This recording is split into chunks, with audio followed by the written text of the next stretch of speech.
Hello everyone, welcome to my YouTube channel. तो finally food safety officer की जो vacancy थी उस वैकेंसी के लिए ऑनलाइन एप्लीकेशन स्टार्ट हो चुके हैं। मैंने पहले भी आप लोगों को एक वीडियो बनाकर बताया था कि मध्य प्रदेश में फूड सेफ्टी ऑफिसर खाद्य सुरक्षा अधिकारी की वैकेंसी निकली है।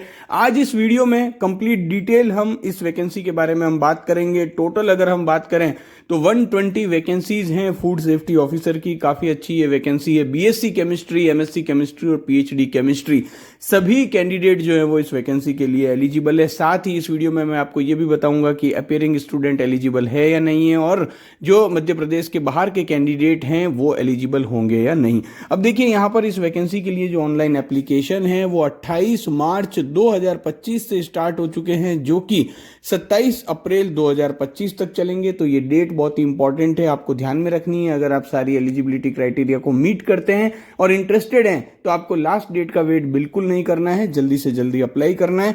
यहां पर अगर हम बात करें तो जो एज है उसके लिए जो कट ऑफ डेट है वो रहेगी आपकी 1 जनवरी 2025।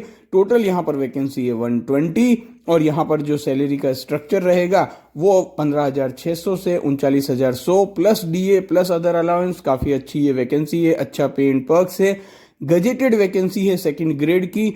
एजुकेशनल क्वालिफिकेशन की अगर हम बात करें तो यहां पर किसी मान्यता प्राप्त विश्वविद्यालय से, दैट मीन्स किसी भी रिकॉग्नाइज यूनिवर्सिटी से आपको क्या होना चाहिए। यहां पर डिफरेंट डिफरेंट सब्जेक्ट दी गई है। हम अगर अपनी जो स्पेसिफिक सब्जेक्ट की बात करें केमिस्ट्री की, तो यहां आप देख सकते हैं केमिस्ट्री में आपका क्या होना चाहिए, स्नातक यानी कि बीएससी, स्नातकोत्तर यानी कि एमएससी, या डॉक्टरेट उपाधि यानी कि पीएचडी। तो अगर आपने बीएससी केमिस्ट्री किया है, या फिर आपने एमएससी केमिस्ट्री किया है, या आपने पीएचडी केमिस्ट्री किया है, तो आप इस वैकेंसी के लिए क्या हो जाएंगे, एलिजिबल हो जाएंगे।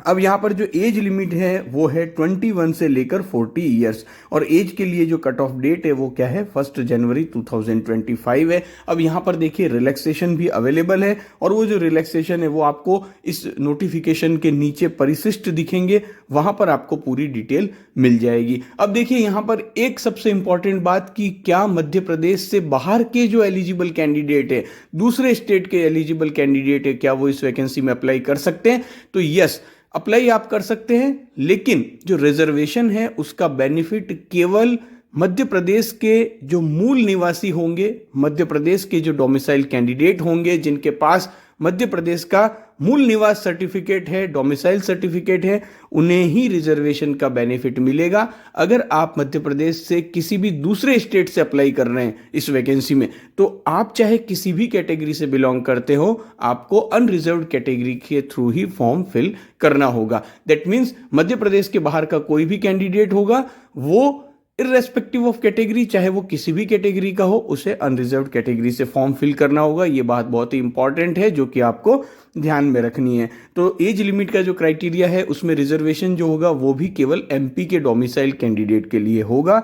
अब यहां पर अगर हम बात करें कि क्या अपीयरिंग स्टूडेंट एलिजिबल हैं, तो देखिए अगर आप suppose BSc chemistry final year में हैं, तो यहां पर आपको ये बात ध्यान में रखनी है कि जो लास्ट डेट है इस वैकेंसी में अप्लाई करने की, जो कि है 27 अप्रैल 2025, उस डेट तक अगर आप सारी एजुकेशनल क्वालिफिकेशन कंप्लीट कर लेते हैं, आपका रिजल्ट आ जाता है, आपकी मार्कशीट आ जाती है, तब आप इस वैकेंसी में एलिजिबल होंगे। अदरवाइज जो अपीयरिंग कैंडिडेट है वो इस वैकेंसी में एलिजिबल नहीं हो पाएंगे। अब यहां पर अगर हम बात करें सिलेक्शन प्रोसेस क्या होगा, तो देखिए सिलेक्शन प्रोसेस जो होगा इस वैकेंसी के लिए वो होगा exam plus interview. That means पहले आपका एग्जाम होगा, एग्जाम के बाद आपका इंटरव्यू होगा, और उसके बाद जो है वो फाइनल सिलेक्शन किया जाएगा।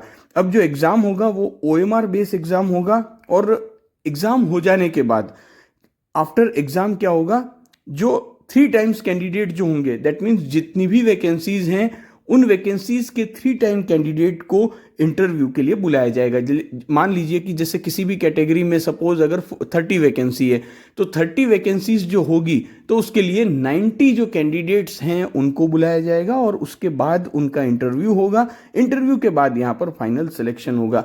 तो जो फाइनल सिलेक्शन है उसमें ओएमआर बेस्ड एग्जाम होगा, उस OMR based exam plus interview, इन दोनों के आधार पर यहाँ पर आपका फाइनल सिलेक्शन होने वाला है। अब यहाँ पर आपके मन में कई सारे डाउट्स होंगे, कई सारे क्वेश्चंस होंगे कि एग्जाम की डेट क्या रहेगी, सिलेबस क्या रहेगा, तो देखिए इसको लेकर जो डिटेल्स है वो जल्दी ही एमपीपीएससी की साइट पर आ जाएगी।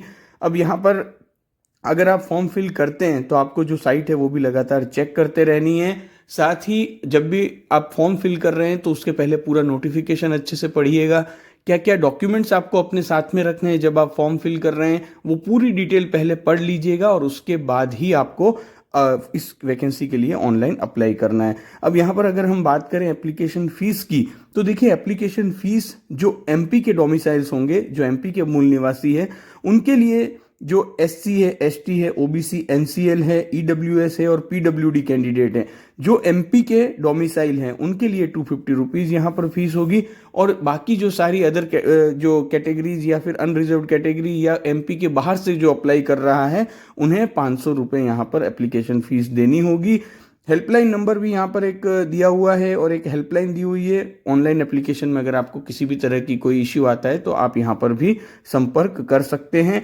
तो इस नोटिफिकेशन के एंड में कई सारे परिशिष्ट हैं, उनको पहले आप अच्छे से पढ़ लीजिएगा, उसके बाद आप अप्लाई कीजिएगा। इस वैकेंसी के लिए जो ऑनलाइन एप्लीकेशन है वो स्टार्ट हो चुके हैं, जिसका लिंक भी मैं डिस्क्रिप्शन में आपको यहाँ पर दे दूंगा और साथ ही इस नोटिफिकेशन का लिंक भी आपको डिस्क्रिप्शन में मिलेगा। इस वीडियो को आप अपने फ्रेंड्स के साथ शेयर करिएगा और केमिस्ट्री के इन्फॉर्मेटिव वीडियोस के लिए आप चैनल से जुड़े रहिएगा। Thank you for watching.